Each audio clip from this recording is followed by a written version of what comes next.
So I met with the guy that wanted to buy the gun, and he liked the gun, but he didn't like the price. And he wanted to take the scope off, and I took off another $300. But he had to buy the ammo. The ammo alone was $400. He didn't like that. I said, "Well, look, what am I going to do with the ammo if I sell the 7 mag and I can't shoot the ammo?" So what I'm going to do now? There's an auction coming up pretty soon, but I'm not going to make it to that one. This store has an auction, an online auction, 3 times a year. So what I'm going to do is I'm going to shoot all the ammo and then take the gun to the auction. I said, here, put it on consignment or sell it in the auction. And that way I can sell the gun. And then the rest of the brass that I still have, I can sell the brass afterwards. But I still got some brass that I haven't loaded. And I looked at the primer yesterday and I compared it to the 308, so it's the same primer. I gotta look at the package to say if it says Magnum primer. It might say that. But if I can still use the same primer, I can just pop the primer out of the shells and reuse them. And then I can use the same powder on the other bullet. And then I can use it turns out, I thought I had a couple of boxes. I got 6 boxes of different weights. So I said, what am I gonna do with all these bullets? If I go to the loading store, the reloading store, the guy's gonna want to cut. He said, nah, I'll give you $20 per box when it cost me 40, that kind of thing. And I don't want to lose money that way. So what I could do is, if I do buy the 7M08, it's diameter 284. I can still use the same bullets from the 7 mag in the 7M08. I just gotta buy the gun, which I think I like that idea. So it's still a win-win. And then I'm gonna take also the 30 and 6, and I think I have a shotgun. I got a 20 gauge Frankie, beautiful. And I got my first gun, which is a 20 gauge Mossberg pump. I think I'm gonna keep the pump out of sentimental reasons.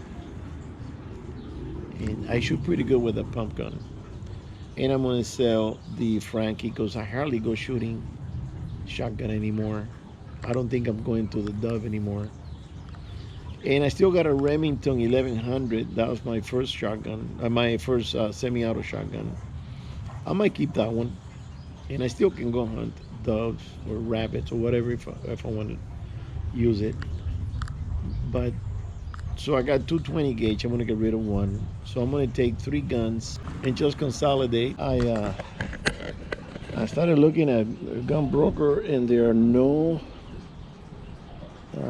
BARs for sale used, and there are no Weatherbys. And I looked at the Weatherby and it says Southgate on it. Man, that's original. You can't get no more original than that. That's the original store in Southgate. It's a shame to sell it, but it is what it is. Same thing with a BAR. And that's a really good caliber. I think it was named, I think I saw a video the other day that said the most popular deer cartridge, or all-around cartridge, I think it said. And they named the 7mm Magnum. The people that like to shoot the heavy Magnums, like the 338, the 300 Magnums, and all these heavy calibers, that's the kind of the caliber that I would use to hunt and moose. Because with a moose, not only do you need power, but you need diameter. The 300 Magnum, that would be my choice. 300 Magnum would do the job because now you're dealing with an animal that weighs, what, 1,400 pounds? 50? It weighs like a Honda. It's like a car. There's 6 feet at the shoulder, I think. It's like a horse with horns. Pretty heavy animal. So the 7 mag would probably do it if you hit him in the right spot in the brain. I wouldn't shoot him in the body unless I'm shooting 170. I think that's the max I gotta check my book. I don't know if it's 170 or 175. But the moose is pretty tough animal. I read a story a long time ago that a guy shot a moose at, I think it was 300 yards, and I don't remember what he shot him with.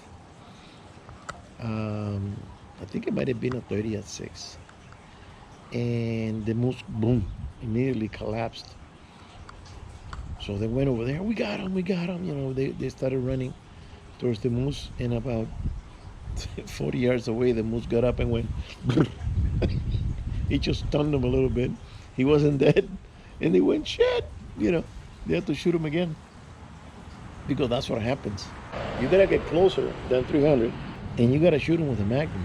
One of the toughest animals in the world is the buffalo, the water buffalo, or like the African buffalo. Those things are beasts, and they can take several shots. I seen those videos, and the guy shoot them 3-4 times, and the animal's still standing there, you know, and he comes on charging, and they're in the thicket.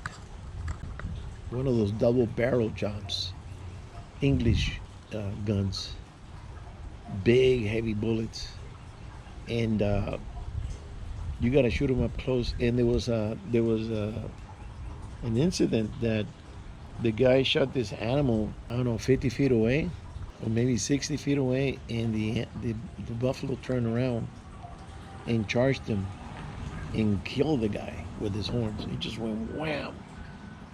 And the guide ended up shooting him because he was attacking. Those are very tough animals. If you're gonna hunt Africa, you need something like that. Ruger makes a very heavy duty. The English like to go to Africa to hunt because there's a lot of different animals down here. Here we have a limited selection. You know, we got antelope, deer, moose, and elk and caribou. That's about it. But over there, they got gazelles, and they got kudu, and they got the buffaloes, and they have the everything. They got everything you can, you know. They even shoot zebras. I don't know why, but you don't need zebra. But they shoot everything. So they need a heavier bullet. So Ruger came out with a rifle, a really good-looking rifle. I forget the caliber now, but it's very popular in England. The English love to buy that gun because that's the gun to take to Africa. They have all these new caliber, the PRC, that I think there's 300 PRC and 375 and PRC. I don't know exactly what it stands for, but I'm not into the new caliber because I don't do that kind of hunt. My hunts are kind of simple. They're kind of local mountains. I don't go really out of state that much anymore. I don't go to Africa or, you know, Australia or anything like that. So I could do fine with what I got. 308 and 270 and the 7 mag. That's a trifecta right there. And well, for for grizzly, you need something a little beefier. All these guides that they go hunting in grizzly country, they take a lever action, and apparently that does the job. But for grizzly, you gotta shoot them pretty. You know, it has to be magnum power. I don't know if the 458 is considered. Being that I don't load them, I'm not too familiar with the caliber. I don't know if that's considered to be a magnum load. Forgive my ignorance about that. If it doesn't say magnum, to me, it's not a magnum. But it has to be a big, heavy bullet with a lot of power behind it. I wouldn't shoot a grizzly with none of the guns unless I got no choice.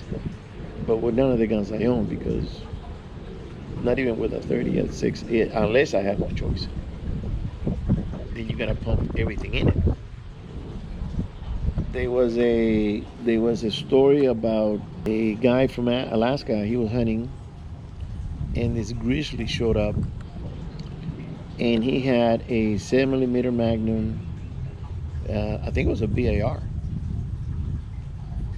a Browning BAR, and he shot the whole magazine. He loaded up another magazine. He loaded up another magazine. I don't know how many. He shot him like 15, 20 times. And finally, the animal died. It was a big grizzly that came out of nowhere. When they went to clean him, open him up, they found a leg with a shoe on it inside the grizzly. He killed a jogger that was missing a week and a half or so. Now, if you're in Alaska, What the hell are you doing jogging?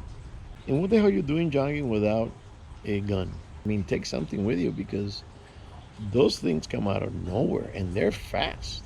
Out of the gate, they can outrun a racing horse out of the gate. Now, further down, the horse will outrun him. But if you're walking and this thing is coming at you at 40, 45 miles an hour, you're not going to outrun him. You better start shooting right away and try to hit him in the right spot, which is difficult to do when something like that is coming at you. You need a heavy caliber to put him down within the first 2 to 3 shots. And to me, that means Magnum. It has to be a Magnum. If it's a semi-auto, even better. Just make sure it's not going to jam on you because you're going to be up the creek. In Grizzly, in the Kodiak Island, there's been some incidents that the guy shot a deer and he's cleaning the deer and he looks around, there's a grizzly claiming already coming at you. He wants the deer, he wants that meat. And there's some people that have been attacked by the grizzly and some of them have got lucky. There was another guy in Montana. He got attacked by a grizzly, he got slapped around, he didn't get killed. But he was really beat up bad. His face was all scratched and he had bite marks. And he got out of that. The bear left him alone, and then he got attacked again by another bear. Dude, what the hell? And I don't know if he was carrying a gun. You need to carry a Magnum, bro. You can't be walking around jogging without a handgun, you know. Or get a heavy pump action shotgun with slugs and load them up hot. Load them up hot. Because a slug will do the job too, but it has to be up close. It has to have the Magnum power. I'll help you with that, because if you shoot him with a regular, you know, let's say a 357, a little weak for an animal that size. Unless you hit him in the head and you stop him to get dead cold. But a lot of people take 338, I believe. It's got to be a 30 cal. But I wouldn't be wandering around hunting a deer with no handgun. It has to be a minimum 44. There's that 454, cause I think it's a Cazul, but that thing is unmanageable. You shoot with that thing, it'll tear your hand off. It just boom, you know. And the problem is hitting with that gun when something is coming at you that fast and come out of the bushes without you even, you know, you turn around and he's there. That's that sends shivers up my spine. The places I go hunting, there are bears up there, but they're black. And not that the black doesn't do damage, they do. They've killed more people than the grizzlies because there's more of them. I started reading stories about black bears a long time ago. There was a guy, a lineman, up on a telephone pole somewhere in the woods. And the black bear climbed the pole and beat the crap out of him up there. Just attacked him up in the pole. And he fell. I don't know if he made it. There was a photographer, and apparently he didn't have a gun. And he was shooting a sow with 2 cubs. Beautiful. And the sow heard the click of the camera. She turned around and the guy was within, I don't know, 40 yards. And he went at him. And I think the guy made it, I'm not sure. But he got attacked big time because it's protecting the cubs. When you're hunting, you gotta carry a handgun. And I saw a guy, this young dudes that they can take the weight. He had a whole deer on his back, head and all. Big deer. And he was walking like he was taking out groceries. The guy was strong. I admire that. The guy was a mule. And he's carrying this thing. He wrapped it around him, and you know, the legs on this side, the other legs on this side, tie him up, you know, carry him like a backpack. And he was carrying this whole deer out. And I'm thinking, I hope he's got a handgun, because, well, he had other people with him. Because you have to have other people. You're doing this by yourself, and the bear takes a whiff of that meat and comes at you. You better let go of the deer and run, because he won't chase you. he'll go after the deer. And that's the thing, that a lot of these guys, they don't, I look at them, first thing I look at their sidearm. Do they have one? Look at their hip or shoulder harness or something. No, only the rifle. I'll say, well, if you're walking with a rifle in your hands and you see the bear and the bear's coming at you, okay, you can aim and shoot. But if you're packing a deer and you got the rifle on your shoulders and you're by yourself, you're vulnerable to an attack, because the bear's not going to wait. He's going to go for it. And I heard several stories at the area where I go, mountain lions and stuff, so you better take a handgun. So I'm going to start prepping once I'm done, because I don't want to go into loading or doing anything with the guns. I'm gonna finish up with what I'm doing with the engines, and I finish with the boat. Then I gotta jump on the truck and get that working. And then want to do a pig hunt, and I want to take a handgun. So I'm gonna start loading for the 357. Find the right load for the handgun. If you buy a gun that has a wood grip, the first thing you gotta do is take that off and get some pack Myers or get some other type. It's gotta be rubber, because the wood grip will really send that vibration to your arms and your fingers and your hands. It'll hurt. If you're taking a handgun, don't take something with an 8-inch barrel. If you're gonna buy one, if you already have it, you have it. But if you're gonna buy one, get something within 4 to 6 inches. That's adequate. Smith & Wesson came out with the 500, and I think it's 8.25-inch barrel or something. It's a huge monster, and that's a grizzly stopper. But it'll just kick so much it'll come off your hands. But yeah, that'll stop a grizzly. There's a video of a guy that he was hiking. There was a mountain lion within, I would say, 40 feet, 35 feet, and the mountain lion had the ears back, and the guy would say no, like he knows what that means. No. And he started backing up, and then the cat started stalking him, slowly, and he will go and pounce, like that, just kind of let him know that he's going to jump him. So the guy had a 10mm gun, a Glock. I think it's Model 20. And he took it out, and he took a couple of shots in front of him, and the cat heard the noise, and he got the message. He turned around and left. And that's what you need. Don't kill him if you don't have to. He's only doing what's natural to him. He wants to eat. Or maybe he's protecting cubs. You're near his lair, his little cave, or the same thing with the bears. The instinct to protect is very powerful. It's more powerful than the need to eat. The instinct to protect the cubs is very, very powerful. And they don't care what will go after you. So if you can just kick some dirt in front of him with a bullet, just pepper him, and he'll react. He'll snap out of that, and he might turn around and leave. So do you have to do the same thing? Because I wouldn't follow that trail. He might be waiting for you further up. All right, guys. See you on the next one.